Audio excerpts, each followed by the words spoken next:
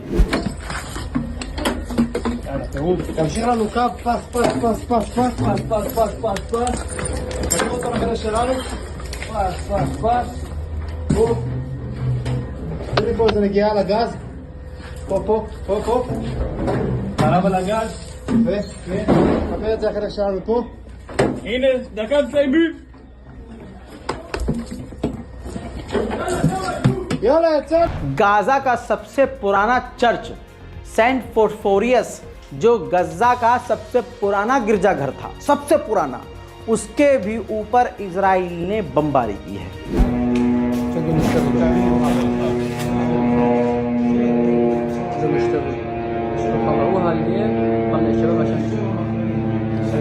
वहीं गाज़ा के अंदर गाज़ा के लोगों के मकानों को लूटकर उनके कंप्यूटर के ऊपर गेम खेल रहे हैं इजराइल के कुत्ते।